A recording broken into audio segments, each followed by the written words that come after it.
Good morning, 6th class. Today we will continue our chapter number 9 in history, traders, kings and pilgrims. Last class में हम पढ़ रहे थे जो दो सेक्टर्स होते हैं बुद्धिज्म के, दो सेक्टर्स होते हैं बुद्धिज्म के।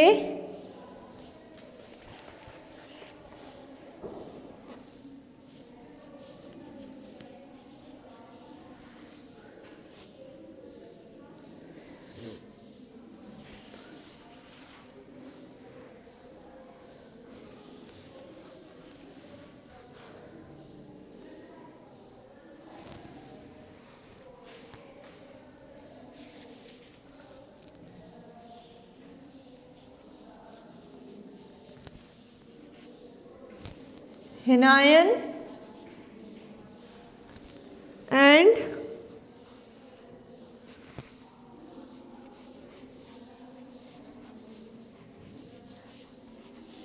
Mahayana.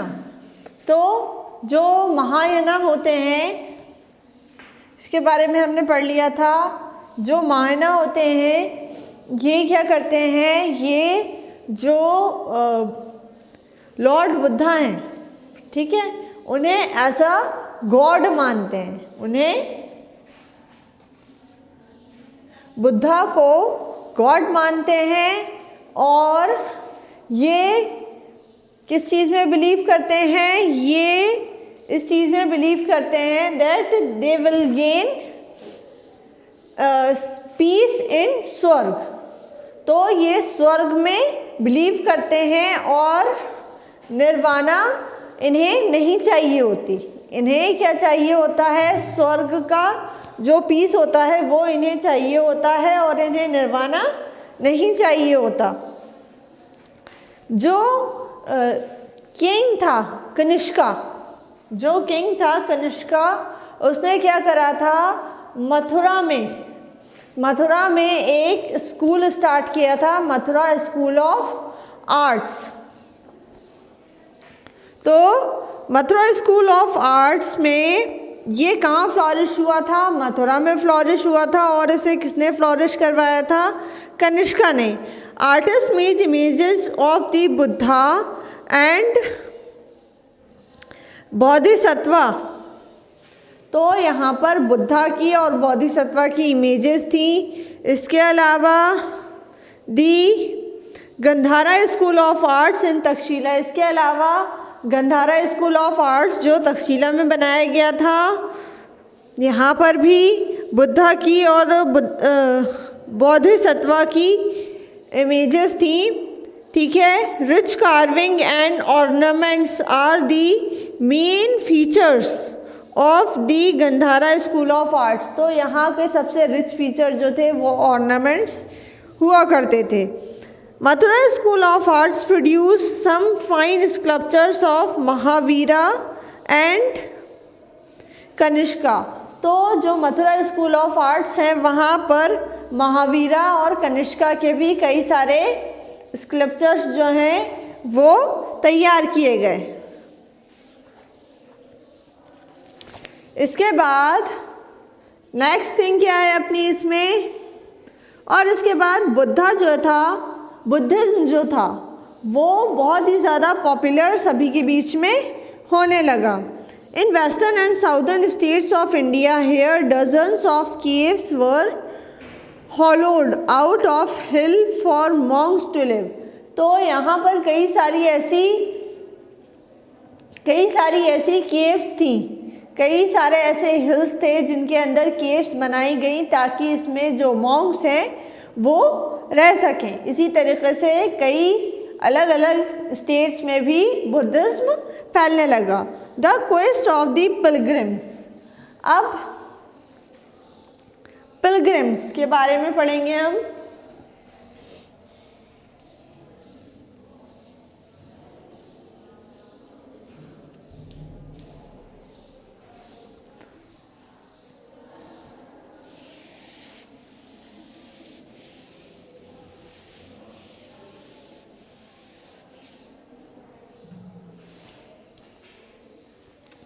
Pilgrims are men and women who undertake journey to holy places in order to offer prayers, तो प्रेयर करने के लिए अपनी अलग अलग जगहों पर जाते हैं।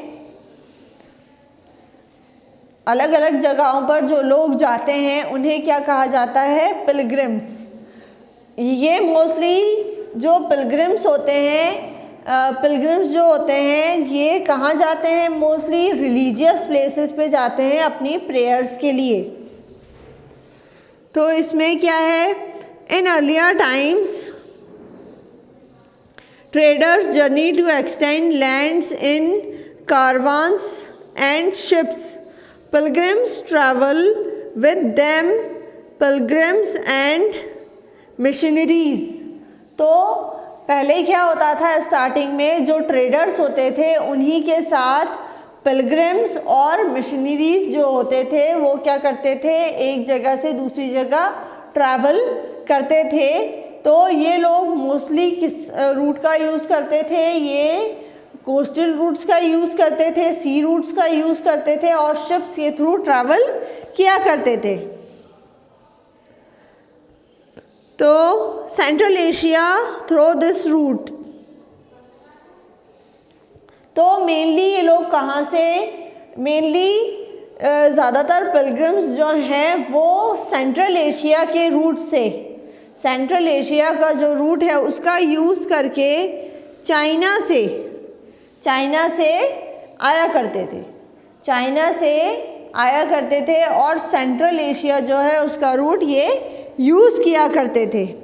तो कई सारे चाइनीज़ पिलग्रिम्स जो थे वो इंडिया आए यहाँ के बारे में जानने के लिए, बुद्धिज़्म के बारे में जानने के लिए, ठीक है, इंडिया के कल्चर के बारे में जानने के लिए। So the best known of these are the Chinese pilgrims. तो सबसे ज़्यादा फेमस जो जितने भी पिलग्रिम्स आए उनमें से सबसे ज़्यादा फेमस जो थे वो चाइनीज़ पिलग्रिम्स थे। First Fahien Hiuen Tsang I Qing, the accounts that they have written provided valuable evidences on Buddhism। तो उन्होंने जो भी अकाउंट लिखा उसके थ्रू हमें बुद्धिज़्म के बारे में बहुत सी इन्फॉर्मेशन मिलती है। तो सबसे पहले Chinese pilgrim came to India. तो ये जो चाइनीज़ पिलग्रिम्स थे वो इंडिया क्यों आते थे? ये मेनली बुद्धिज़्म की स्टडी करने आते थे। इसके अलावा they collected Buddhist text and visited places associated with Buddhism. They also wrote account of their travel. और ये उन जगहों पर जाते थे जो किससे रिलेटेड होती थी? बुद्धिज्म से रिलेटेड होती थी। उन जगहों पर जाते थे और ये अपने जो भी अकाउंट होता था, जो भी बुक होती थी उसके बारे में, उन सभी डेंजर्स के बारे में लिखते थे जो उन्हें अपने ट्रैवल के थ्रू देखने को मिली। जो भी उन्हें रोड्स जैसे मिले, किस तरीक़े से उन्होंने अपनी डेंजर्स को फेस किया, माउंटेन्स को देखा, प्लेट्यूज़ को देखा, इन सबको किस तरीक़े से फेस किया, ये सारी इन्फॉर्मेशन वो अपने अकाउंट के अंदर देते थे। इसके बाद Hiuen Tsang was the most famous and known Chinese pilgrim. तो सबसे फेमस जो चाइनीज़ पिलग्रिम जो इंडिया आया था वो था Hiuen Tsang. He spent 15 years in India. इसने 15 ईयर्स इंडिया में बिताए। He visited the court of Harshavardhan. ये इसने हर्षवर्धन का कोर्ट भी देखा। Several times king Harsha called a special assembly of Buddhist monks. तो जो किंग हर्ष था वो कई बार एक स्पेशल असेंबली ऑर्गेनाइज करता था जिसमें वो किसको बुलाता था? बुद्धिस्ट मॉन्क्स को बुलाता था।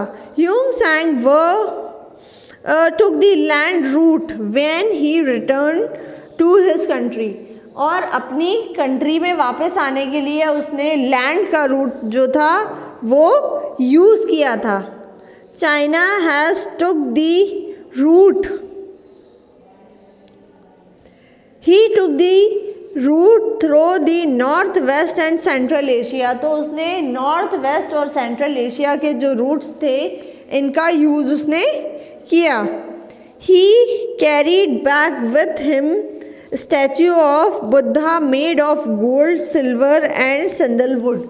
और वो अपने साथ एक बुद्धा का स्टैचू लेकर गया जो गोल्ड, सिल्वर और इसके साथ साथ सैंडलवुड का बना हुआ था।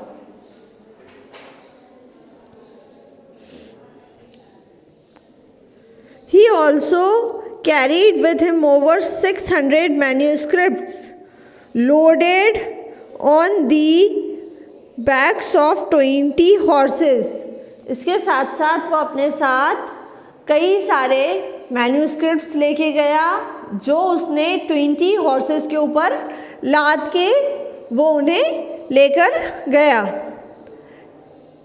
He spent the rest of his life translating the, और उसने बोट के थ्रू वो उसने ट्रैवल किया, मगर उस बोट में क्या हुआ,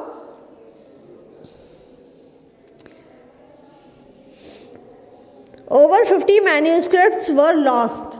तो उसके जो 50 मैन्यूस्क्रिप्ट्स थे वो लॉस्ट हो गए जब वो when he was crossing Indus, जब वो इंडस रिवर को क्रॉस कर रहा था तो उस टाइम उसके 50 मैन्यूस्क्रिप्ट्स जो थे वो क्या हो गए थे, 50 मैन्यूस्क्रिप्ट्स उसके लॉस हो गए थे। और उसने अपनी बाकी की पूरी लाइफ जो थी वो उन मैन्यूस्क्रिप्ट्स को translating from Sanskrit into Chinese. तो उसने अपनी बाकी जो लाइफ थी वो उन मैन्यूस्क्रिप्ट्स को संस्कृत से चाइनीज़ में कन्वर्ट करने में लगा दी। इसके बाद जो नेक्स्ट आया, he also wrote a book Siyuki which means the record of western world which is a valuable source of information regarding king Harsha and his kingdom. इसके अलावा उसने सियुका नाम की एक बुक लिखी जिसके बारे में उसने किंग हर्ष और उसके किंगडम के बारे में लिखा था। He left China in 399 AD and returned in 414। तो ये जो था फाहीन, इसने 399 में इसने अपनी जो ट्रैवल था वो स्टार्ट किया था और 414 में ये अपने लैंड पे वापस आ गया था। इंडिया, और इसने इंडिया में कौन कौन सी जगह क्रॉस की थी, इसने गोबी डेजर्ट में, सेंट्रल एशिया में गोबी डेजर्ट में ये गया था। In India he visited places like, और इंडिया में कौन कौन सी प्लेसेस इसने एक्सप्लोर करी थी, Peshawar, Takshashila, Mathura, Pataliputra. He stayed for about 3 years, और वो वहाँ पर उन जगहों पर अराउंड 3 years तक ये इंडिया में रहा था। Fahien wrote about the kingdom of यवद्वीपा।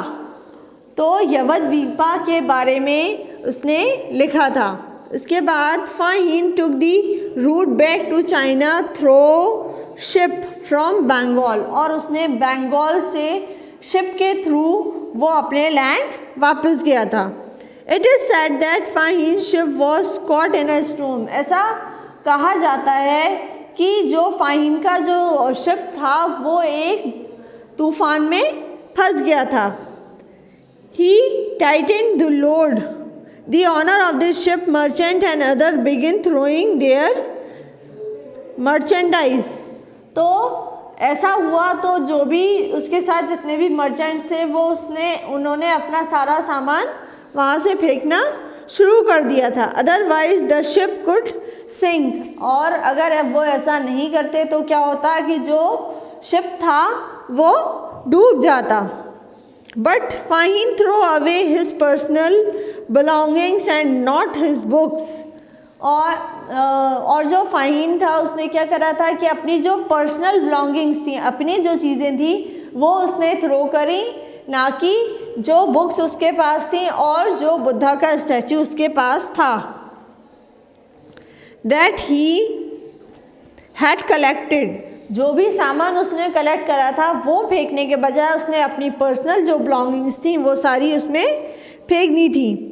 Later on the storm subsides after 13 days, तो स्टॉर्म ख़त्म होने के बाद 13 डेज उन्हें वहाँ से निकलने में लगे। After many days Fahien reached Java, और कई दिनों के बाद फाहिन जो था वो फाइनली जावा तक पहुंच गया था। वेयर ही हेल्टेड फॉर 5 months, वहाँ पर वो कितने टाइम के लिए रहा था? 5 months के लिए वो वहाँ पर रहा था। About Java he wrote that the country was ruled by Hindu king, तो वहाँ पर उसने क्या देखा कि जो कंट्री है वो एक हिंदू किंग ने, वो वहाँ पर जो कंट्री है वो कौन रूल कर रहा है? वहाँ पर एक Hindu king.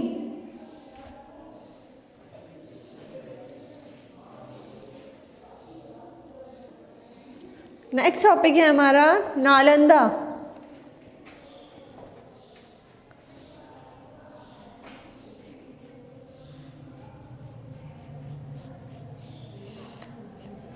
Mainly Nalanda university एक यूनिवर्सिटी है जहाँ पर जो एक बहुत ही फेमस यूनिवर्सिटी है बुद्धिज्म से रिलेटेड, बुद्धिस्ट लर्निंग के लिए एक बहुत ही फेमस यूनिवर्सिटी है जो बिहार में लोकेटेड है, नालंदा यूनिवर्सिटी। नालंदा का मेनली मीनिंग क्या है? Giver of knowledge.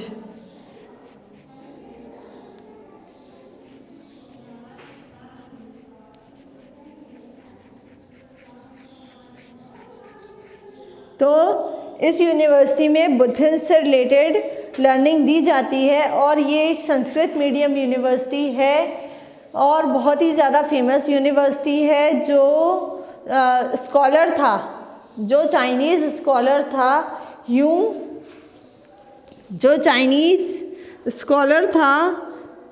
त्सांग, इसने अपने अराउंड 5 years इस यूनिवर्सिटी में लर्निंग करते हुए गुजारे थे।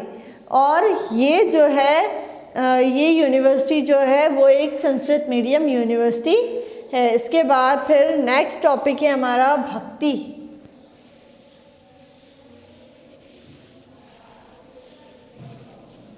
तो भक्ति में मेनली क्या है, जो हिंदू रिलीजन है उसके अंदर जो चेंजेस आए हैं उसको उसके अंदर बताया गया है। भक्ति में जो भी हिंदू रिलीजन के अंदर चेंज आए हैं एंशिएंट टाइम से अब तक, तो तो जैसे जैसे हिंदू रिलीजन के अंदर चेंजेस आए तो क्या हुआ, लोगों ने लॉर्ड विष्णु को वर्शिप करना स्टार्ट कर दिया, कई लोगों ने लॉर्ड कृष्णा को वर्शिप करना स्टार्ट कर दिया। और जो भक्ति का मेन डिवोशन था, जो डिवोशन था भक्ति का, उसमें लोग अपने अपने गॉड्स को वो सब वर्शिप कर रहे थे। तो इसके अंदर भक्ति रिलीजन में मेनली क्या है, हिंदू टीचर्स दी तो इसमें क्या बताया जाता है कि एक सुप्रीम पावर है, ठीक है, और सभी लोग उसी सुप्रीम पावर को वर्शिप करते हैं। एक सुप्रीम पावर है और सभी लोग उसी सुप्रीम पावर को वर्शिप करते हैं, मगर इसके फॉर्म्स जो हैं और इसकी लाइफ जो हैं वो अलग अलग हैं, ठीक है। According to Hinduism the existence of each living thing is governed by its action in previous life. तो हर चीज़ का जो भी एग्जिस्टेंस है वो किसके ऊपर बेस करता है, उसकी प्रीवियस लाइफ क्या रही थी, उसकी प्रीवियस लाइफ क्या रही थी, उसके बेसिस पर उसकी प्रेजेंट लाइफ, उसकी जो प्रेजेंट लाइफ है और जो भी उसका वर्क है वो सब उस पर डिपेंड करता है. Now the deity could be thought of a human being, lion, trees और एनी अदर फॉर्म. तो जितनी भी फॉर्म्स हैं सभी कैसी फॉर्म्स कहलाती हैं, सभी लिविंग फॉर्म्स होती हैं. Once this idea gain acceptance, artist made beautiful images of these deities. तो जब सभी लोगों ने इस चीज़ को एक्सेप्ट कर लिया तो जो आर्टिस्ट थे उन्होंने इन सभी की खूबसूरत इमेजेस बनाना शुरू कर दी. उसके बाद है हिंदू रिलीजन. तो हिंदू रिलीजन जो है वो मेनली कहाँ से आया है, हिंदू वर्ड जो है वो अरब्स और ईरानियन ने सबसे पहले यूज़ किया था. और ये वर्ड किनके लिए यूज़ किया जाता था, वो लोग जो इंडस रिवर के पास रहते थे. तो ये वर्ड जो है वो लोग जो रिवर इंडस के पास रहते थे उन्हें कहा जाता था Hindus. This chapter is completed.